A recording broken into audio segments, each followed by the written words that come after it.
Great Wednesday, everybody. We are live, and I am excited to talk about one of my favorite subjects today, and that is distraction and failures. But the main focus is I would like to share the three hardest business lessons that I've learned just this month.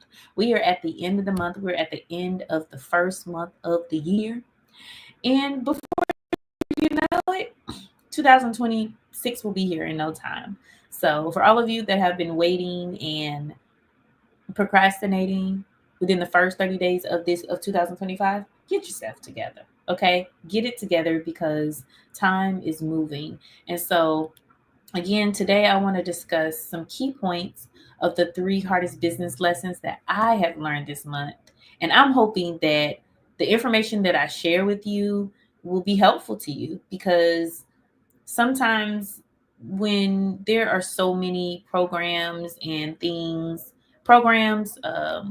there are, um, mentors, there are professionals, there are experts.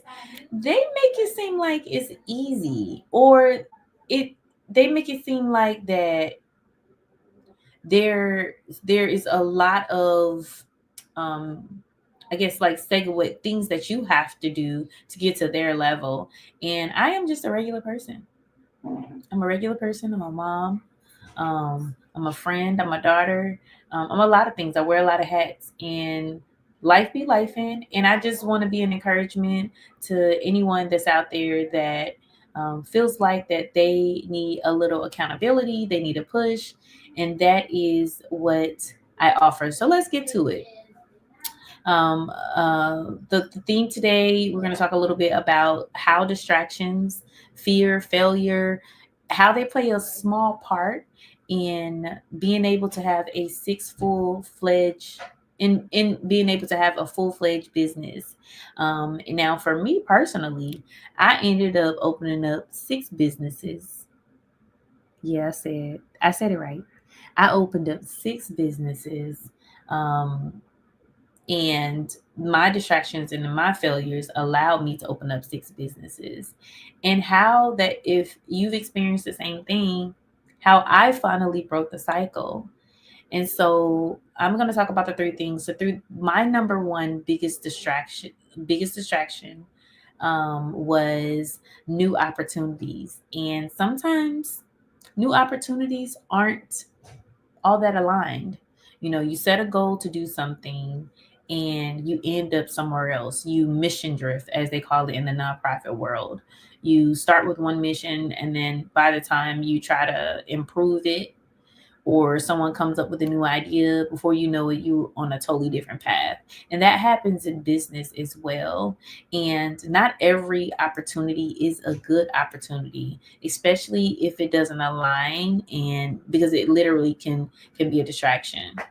So, I'll share a little bit about what I experienced is that I used to think good idea was a business. That's how I ended up with six different businesses. And anytime I would hit like a rough patch, I didn't want to face it. I would just build something new. Um, and I have a few friends, and I'm gonna call out Aaliyah Slappy, uh, Delegate. Well, y'all know her, Delegate. Back in the day, she was Jackie Glass. They used to watch me go through this. They be like, Kezia, you gotta, you doing another business? We doing another one? Okay. And they were so supportive. They would listen to me. Oh, and my friend Marilyn Mitchell, Nay, aka Nay, in Dallas, Texas. Yeah, give it up for Dallas Cowboys. They would listen to all my 1,000 ideas, and not only would I just have just an idea that I wrote on a sheet of paper. No, the website done, logos design, payment systems set up, full fledged products ordered. I was literally turning stress into business. Now, I was thinking I was being productive, but the problem was every time I felt like something wasn't working, I thought the solution was to create another business. And so for some of us, you have multiple businesses because you have all these great ideas just cramming into your brain, and you don't know what to do first. But for me, it was a stress reliever. And the truth, y'all want the truth? The truth was I was running from the failure, and instead of fixing the failure and fixing what was running in front of me, I was creating a whole new set of problems because we all know, like I said in my last yesterday live, for every business that you have, it's like having a baby. And so I was creating a new baby.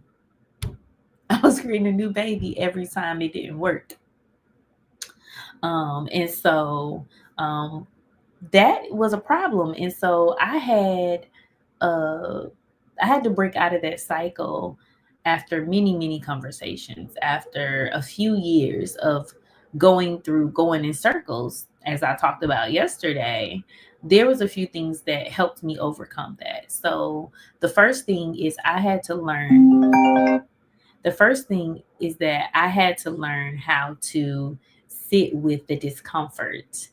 I had to learn how to sit with the discomfort of failure, without trying to fix it with a new business.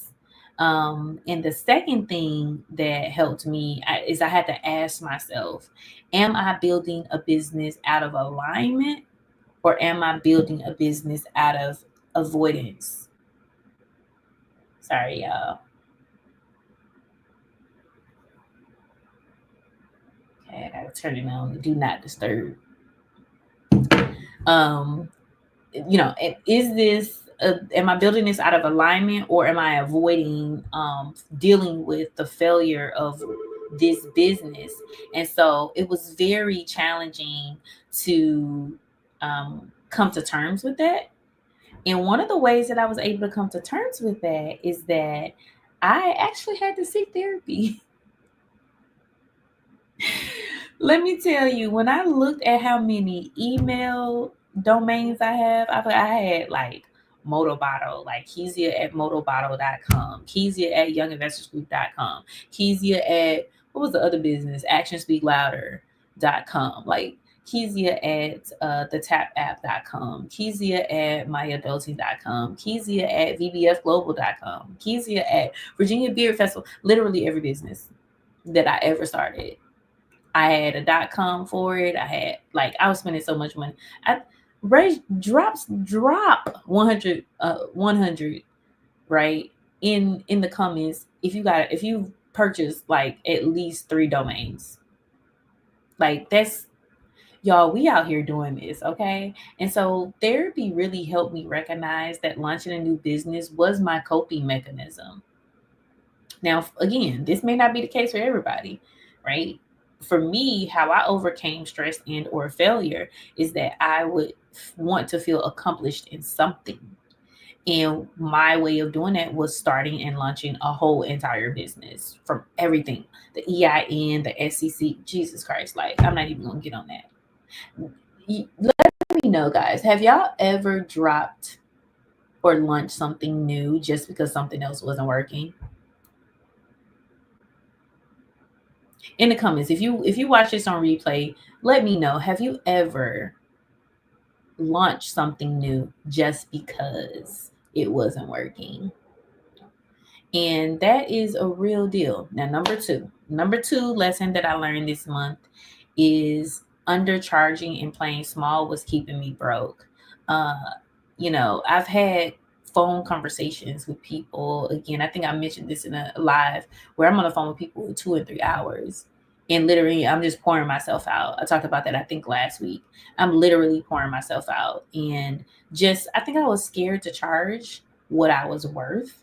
Um, and it had me staying broke because ultimately, because I was so knowledgeable in so many things and I had not mastered it, I actually felt like that it wasn't worth anything. So I would just give the information for free because I felt like it was a piece of information.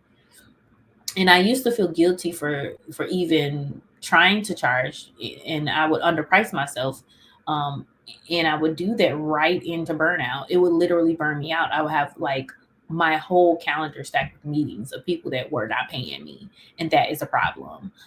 Mainly because it made me feel like that I had to prove myself before charging real money, and I thought that if I charged too much, then they wouldn't want to talk to me, like they wouldn't. But like that actually free up my schedule.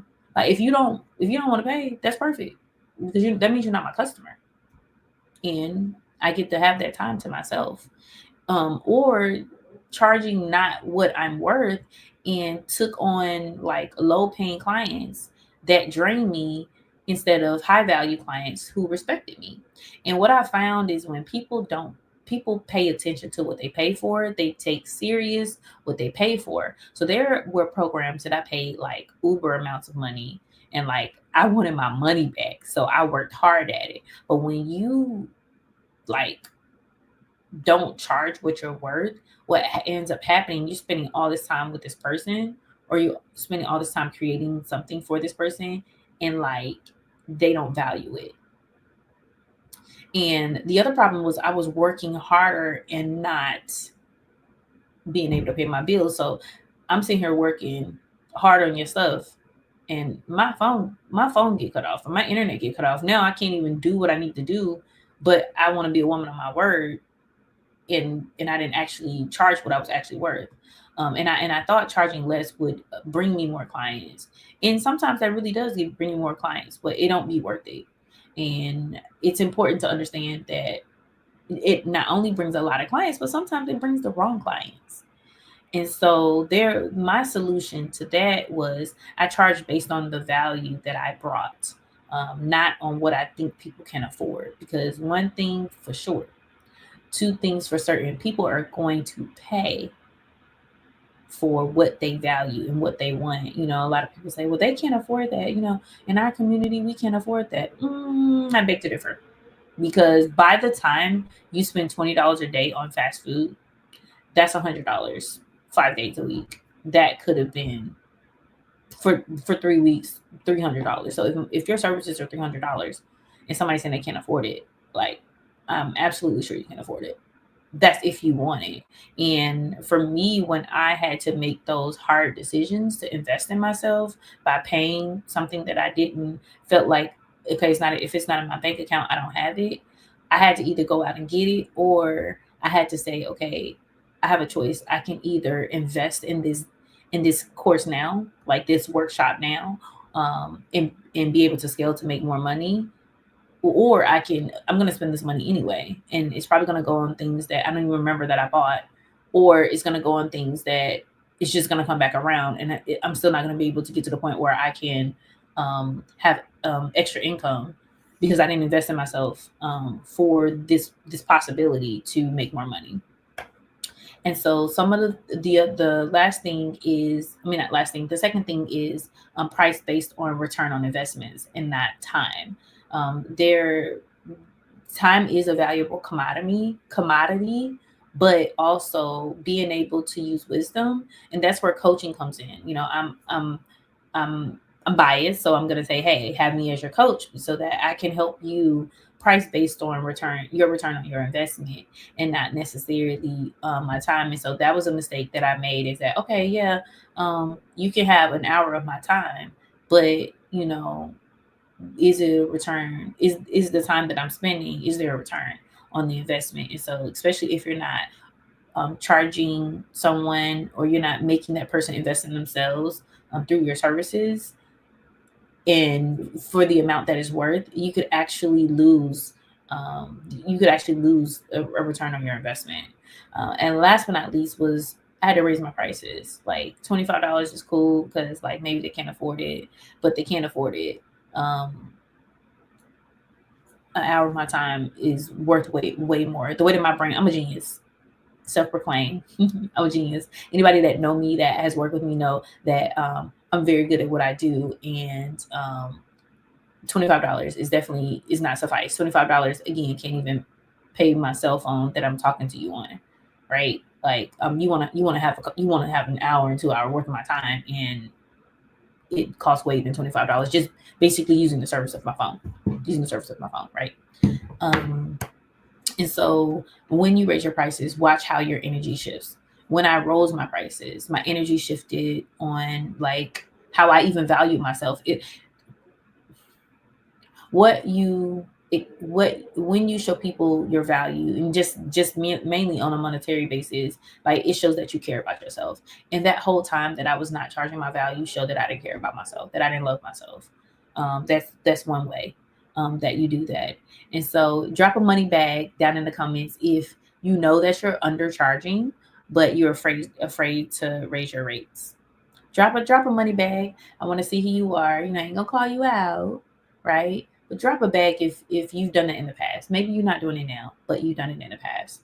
And so it's really important that we take into consideration to reevaluate our value. That's a 2020. We leave in undervaluing ourselves in 2025. We're not doing that no more.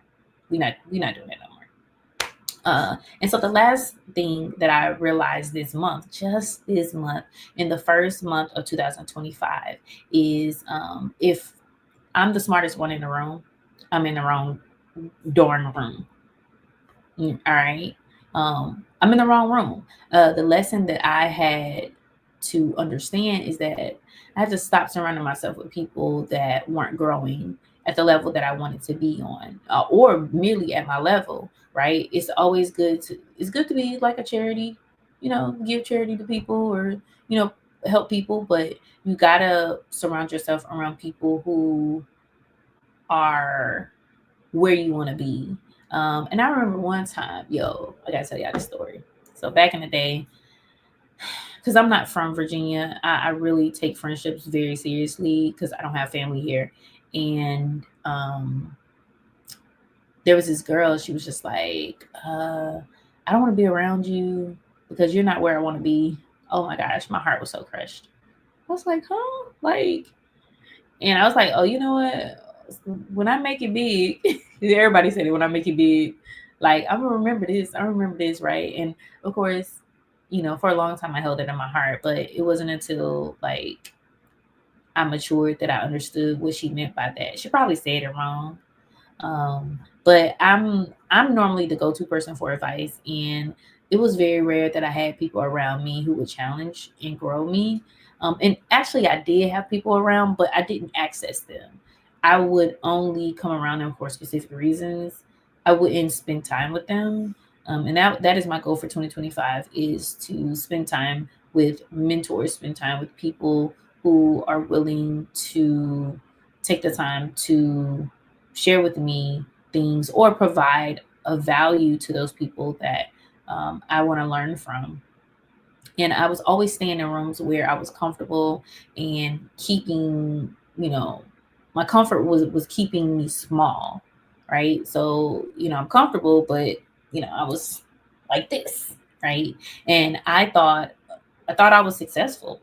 Honestly, I thought I was successful, but I then entered a new space where I realized I was playing it way too small. Especially when I had took this workshop and I started like listening to people who were playing it on a large scale. Like it blew me away, and I was like, "What the heck am I? What am I doing? What am I doing?" And the problem with that was being the smartest in the room is stunted my growth. I couldn't level up if no one around me was ahead of me. Like it gave me nothing to look forward to. And be honest with you, your circle, a lot of people talk about hitting the glass ceiling, but let's before we touch the ceiling, right? Let's remember that my circle determines my ceiling, because otherwise I can't even imagine getting that high. And so if you're in that space, one of the things that I recommend that you do is getting in higher level rooms where you're comfortable. And sometimes that costs. Sometimes it costs to get into those rooms. And you're like, well, I don't have the money. I don't have the money. I don't have the money. Okay, well, get the money. Do what you got to do to get in the space, to get in those higher rooms. Now, of course, I'm not saying if your hierarchy of needs is core, like lights, water, gas, somewhere to live. I get it, right? But you are gonna have to make a decision to put yourself in position to be in a space where you can get into those higher level rooms. The next thing is finding a mentor, not just mentees. If you're that go-to person, like I was a go-to person who always had people that was getting advice from them, like you need to go out and find mentees. And that comes with networking, in which, speaking of networking, I will be doing a networking workshop coming soon. I think it's going to be in March. So make sure y'all stay tuned. It might be February. Don't, don't, you know what I'm saying? Don't miss out if I decide to do February, but I got a couple of events that's coming up in February, like this workshop, Out of the Mud into Legacy, that's on February 20th. And then we have a Young Investors Group fundraiser that's coming on the 13th of February. So the next thing that I would encourage you to do, if you find yourself playing it small and you're the smartest one in the room and you're trying to level up, is to invest in learning from people ahead of you. And again, it goes back to what I was saying earlier. It's like, you don't have the money, let's get the money. Like, how can we get the money so you can put yourself in position so you can learn from people that you want to be around, or learn ways to level up. And I got a question for y'all. Have you ever realized that you were playing small because of your circle? Drop a comment drop something in the comment. Drop yes. We'll say yes. Drop yes in the comments if you ever feel like you were playing small. And if you want to get into the right rooms, drop. I want you to drop, I don't know, your favorite emoji, a smiley face, a thumbs up, if you are ready to get into the right rooms. So ultimately, it's very important that we make sure that we understand that every opportunity and idea is not always the best one, and it could be a distraction. Also consider that if you're scared to charge. Number two, if you're scared to charge what you're worth, that's a value system, and that does nothing more than keep you broke, because it kept me broke. And then number three, if you're always the smartest one in the room, then you're in the wrong room. And so I definitely want to connect with any of you that you feel like that the lessons that I learned this month is something that you struggle with. And if you need someone to hold you accountable, if you need someone to keep you on track, if you need somebody to coach, I want you to join Out of the Mud and Into Profit workshop. There's a link in the description for you to participate, for you to register. Go ahead and get in. We have 3 tiers based on your desire investment. You can invest $97. You can invest which that's general admission for the workshop. You can invest $297, where you have an opportunity to have to ask me questions, and then if you need a more specific one-on-one coaching, definitely there's an option for you. If you go to my website, parentsoutthemud.com, go to services, and you'll be able to connect the dots. So y'all keep it real, y'all keep it live, and let's get out the mud and into legacy. Peace.